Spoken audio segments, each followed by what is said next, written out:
You're watching the show that puts Mid-Michigan news in focus. This is Focal Point. Tonight on Focal Point, with the recent Greek life scandals hitting the news, could Michigan State University's campus be the next caught up in a diversity dilemma?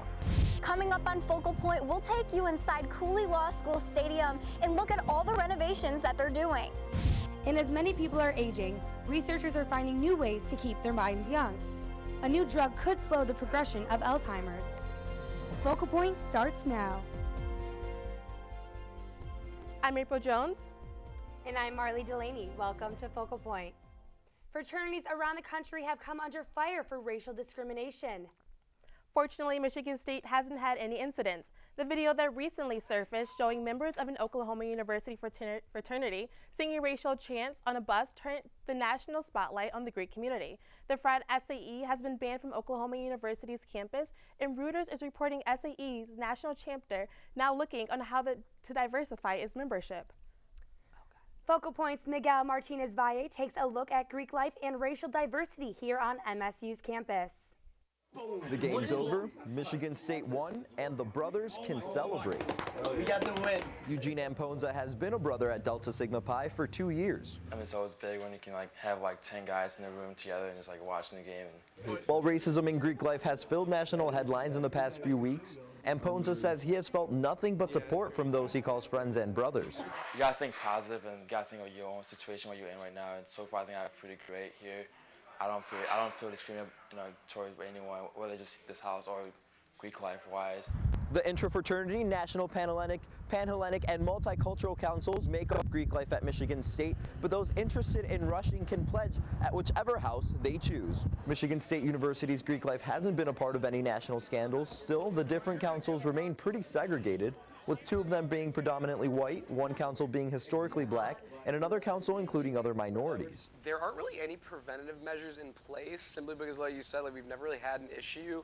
But one thing that our council is working towards is promoting some intermingling with other councils at the school. Race relations at MSU are not just an issue that affects Greek life. For Patrice Wright, vice president of the Black Student Alliance, it's a conversation that needs to be had campus-wide. I think it starts in the classroom.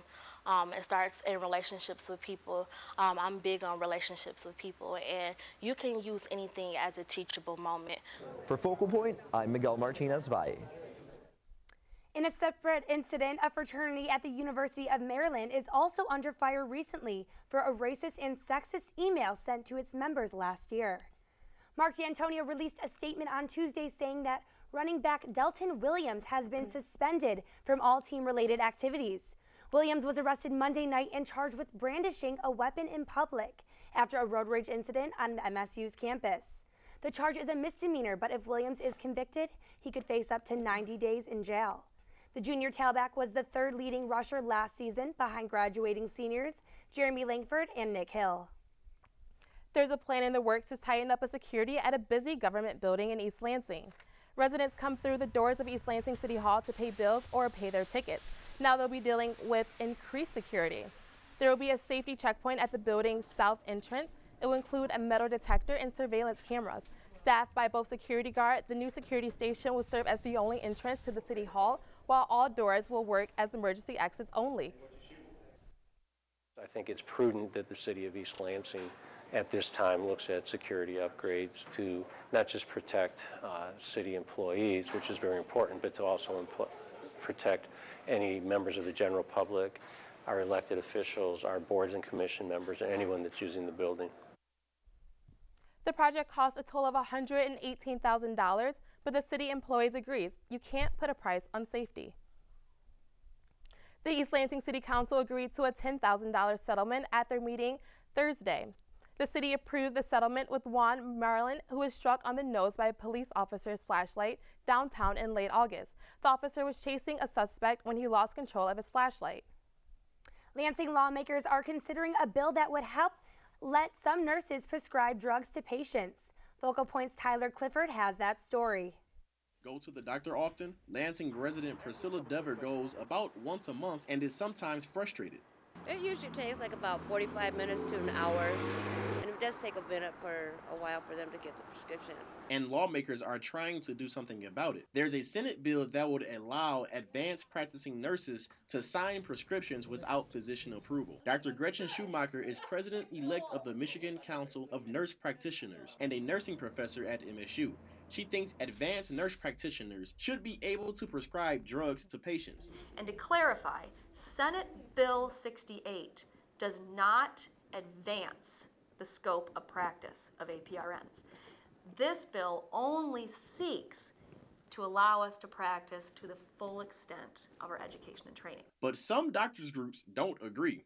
Dr. Tina Tanner is president of the Michigan Academy of Family Physicians. She says, quote, the bill would, in practice, expand the scope of practice of APRNs, allowing them to perform critical acts and functions independent of a physician. Now, advocates for this bill hope to not only allow nurses to sign prescription for patients, but to also address a future shortage in practicing physicians. Schumacher says over half of Michigan is considered to be in a health provider crisis because there are not enough doctors. This is not something where we're competing with physicians in any way. There's too many patients for all of us. We need everybody. It takes a team. Dr. Tanner says physicians should always be involved, especially when it comes to addictive drugs. She says, quote, in the interest of patient safety and public health, prescribing privileges pertaining to these drugs must require an established relationship with a physician, end quote. Whatever happens, patients like Priscilla hope they get the care that they need. Sometimes you think that maybe they might forget about you because they're so busy. For Focal Point, I'm Tyler Clifford. The bill will be up for a vote next week. Lansing students cheer on classmates in the fight against bullying.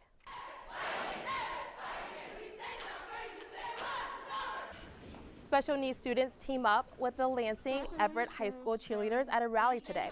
It's a part of an anti-bullying campaign. Lansing School District partners with Special Olympics Project's Unify campaign to encourage students to stand up against bullies and make school a safer place to learn. This is the topic close to the heart of the keynote speaker, Lieutenant Government Brian Calley, who has a daughter with autism. And so all of you that are on both sides of this partnership, I want to say thank you so much for having the courage to stand up and say, I'm going to be a part of change. I'm going to make something, I'm going to make the world better for another person, or I'm going to enrich the life of another person. As for the combined cheerleading team, they will be heading to Los Angeles in July to compete in the Special Olympics International World Games. A program will let high school students interested in insurance get certified before even coming to college. The Ingham County School District is working to start the year-long course in the fall. It will be open to 50 students who can complete the program with up to 9 college credits. The launch of the course took place on the Accident Fund Insurance Company of America headquarters, where representatives from the insurance industry and the school district spoke regarding the program. Blaine White went through a similar program and recently accepted a job offer, with 3 years left of college to go. The insurance industry is always there. It's the second biggest industry in Lansing, and so it's definitely important. And with the professional development and the mentorship, I definitely encourage students to go ahead and take advantage of it. Academy directors hope to give other students the opportunity to learn about the industry, as well as attract young talent to work in the insurance business in the greater Lansing area. Lansing City Hall opened its doors to the public for the unveiling of the Lansing Goes to War exhibit. Families and veterans turned up Thursday to see the exhibit and listen to a lecture from Michigan State professor David Stowe. The new exhibit, which was put together by the Historical Society of Greater Lansing, has over 150 war artifacts on display and is free to the public. Parts of the exhibit take a look at some of the contributions made by the Lansing area during war times. Many of the artifacts were donated, with items ranging from uniforms, pictures and medals, to letters and telegrams sent from dead soldiers. The goal of the exhibit is to honor the sacrifices made during some of the hardest times in the United States history. The large turnout was a pleasant surprise to some of the society members. I'm very pleased. I'm very pleased. We do have several veterans who are here with us tonight, including one gentleman who fought in World War II, and some of his items are actually in one of the cases. The Navy uniform across the way was his. We have several Vietnam veterans here tonight. We're thrilled that the community has come out to honor them with us. The exhibit will be open every day through June 30th. Say goodbye to coins at one parking ramp on campus. And later in sports, it's almost baseball season, and we'll show you how the Lansing Lugnuts are giving their home a multi-million-dollar facelift. When do we give up? When do we just close our eyes and say, that's it? This water's too polluted. This disease too far along. To a Spartan, the answer is simple. Never. Because Michigan State was founded on the belief that our purpose is to make the world a better place. And when you're open to unconventional thinking, value people's differences, and are willing to forge true partnerships, then and only then can you solve the world's toughest problems. Like renewable energy, clean water, and Parkinson's disease. Because we know our true triumph lies in the impact we make on the world around us. And after all, if we don't do it, who will? Spartans will.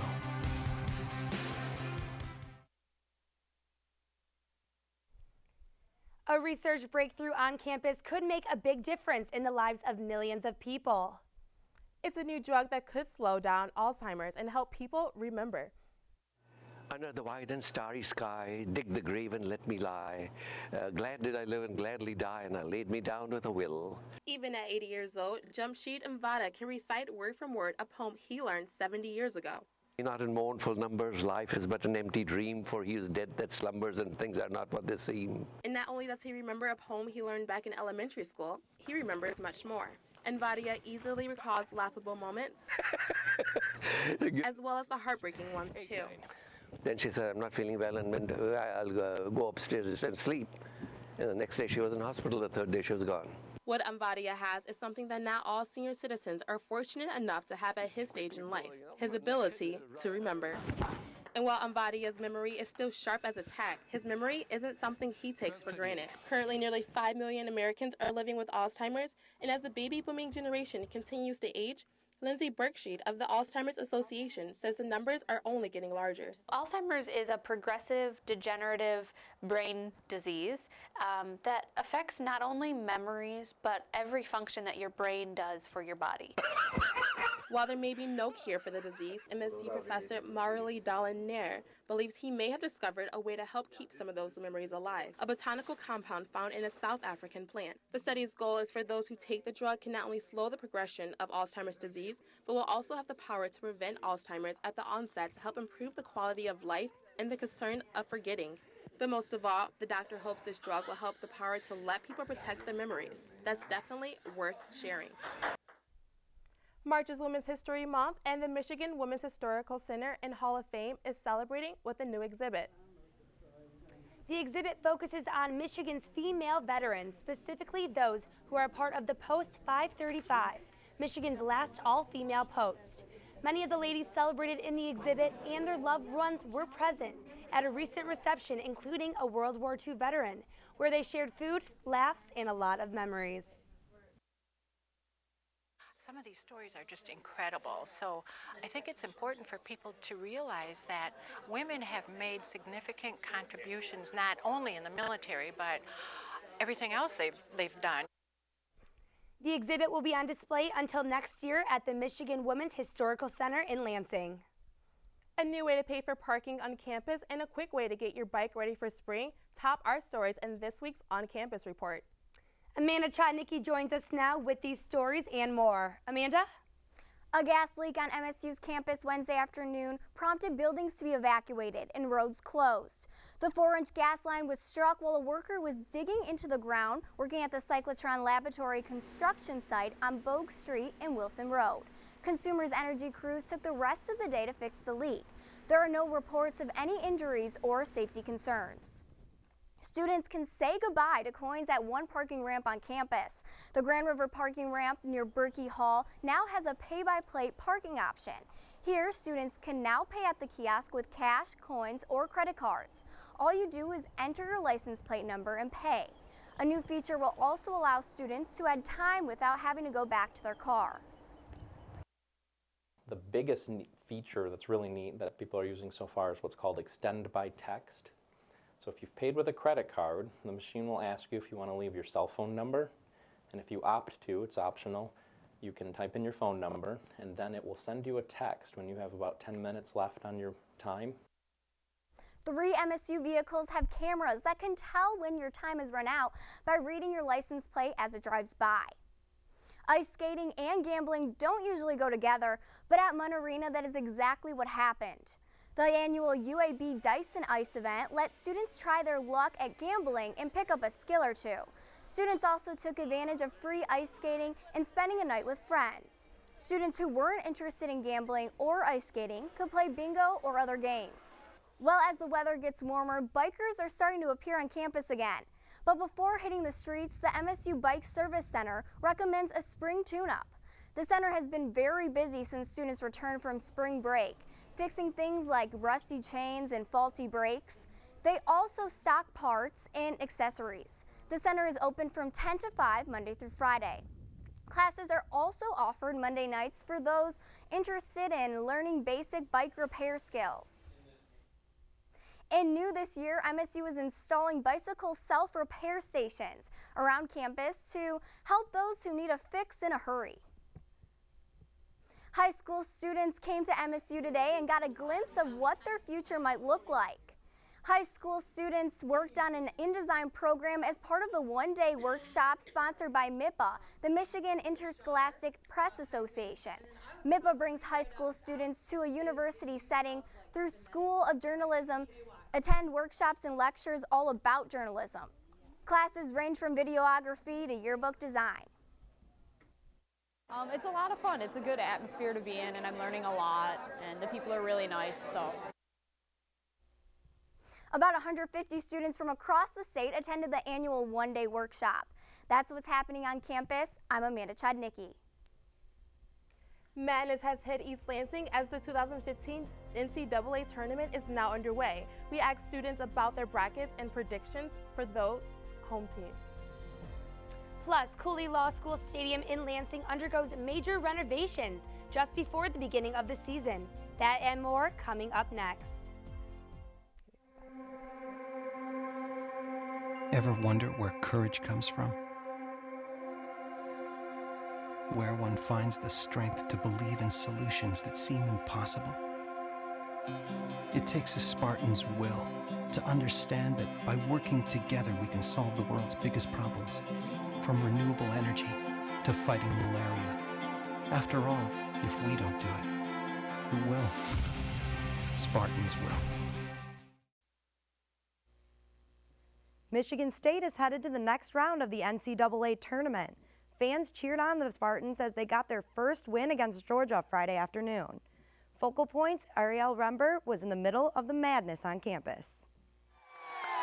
Go green and white. Spartan fans are excited about Michigan State moving on to the second round of the Great Dance. But the upsets earlier this week have really thrown fans' brackets off. I was checking them this morning and I was like, I suck. Trey Corvanis says that he's been making brackets for as long as he can remember.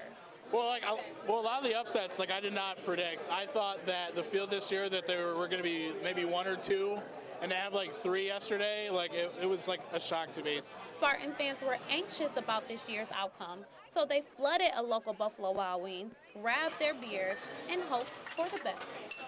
I think it's just really exciting to get all your friends together and see who chose what teams and everything, and especially state, you always want them to go far. Michigan State has won at least one game in the NCAA tournament every year for 8 straight seasons, and everyone's here today to make sure that that winning streak continues.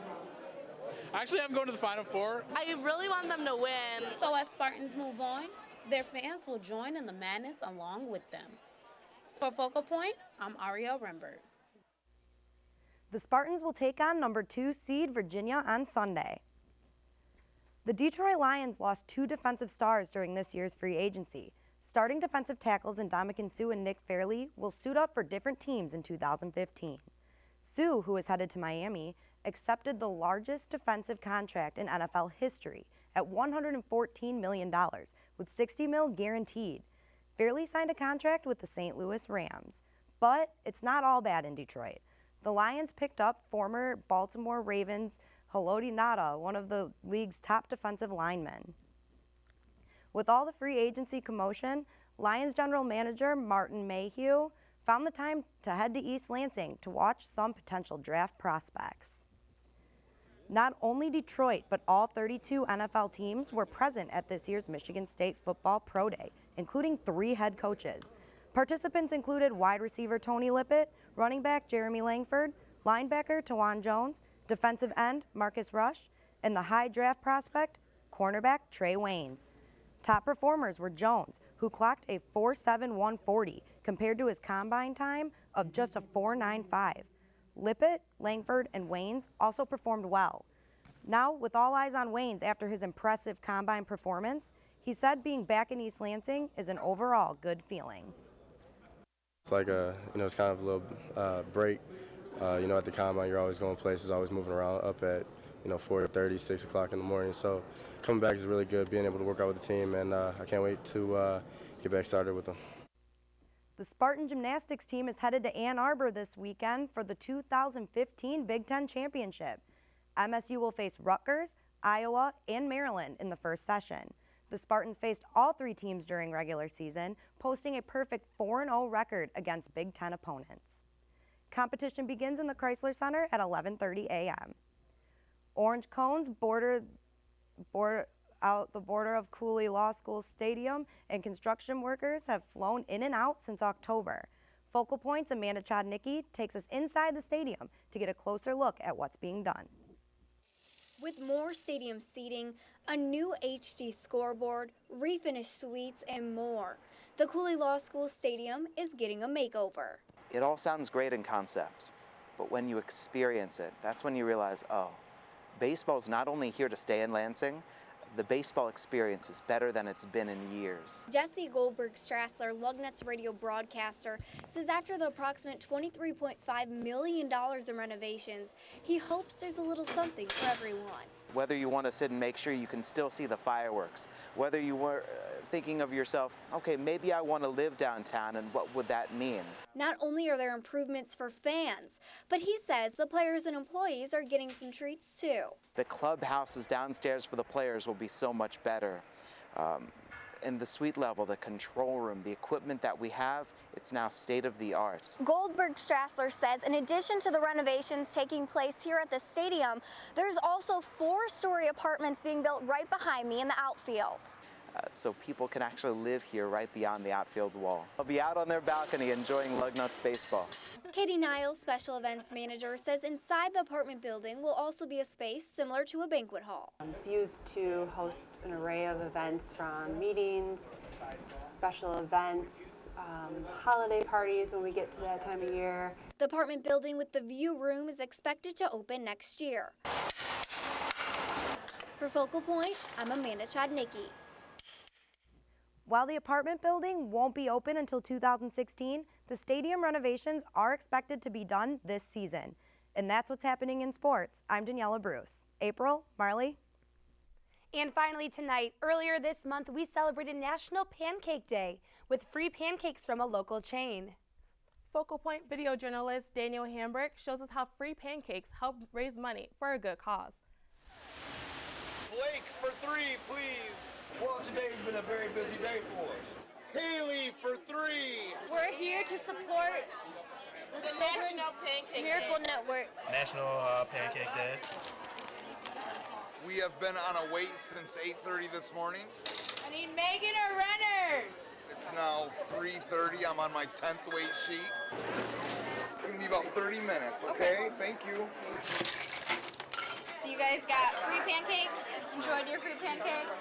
I think you took almost all my ones. There you go. Sorry 17 back. It's fine. One plate follow. Paul, can you come take a to-go up front, please? Can I get you guys anything else? Okay, enjoy. It goes to the Children's Miracle Network. This year we hope to raise close to $4,000. I haven't really counted yet, so not too much, but working on it. Do you want a $1 one or a $5 one? 3 small ones? Okay. As a whole, over the last 10 years, IHOP has raised close to $70 million for the Children's Miracle Network. Enjoy the rest of your day and drive safe out there, okay? Thank you. The East Lansing location raised just over $3,000 for the Children's Miracle Network.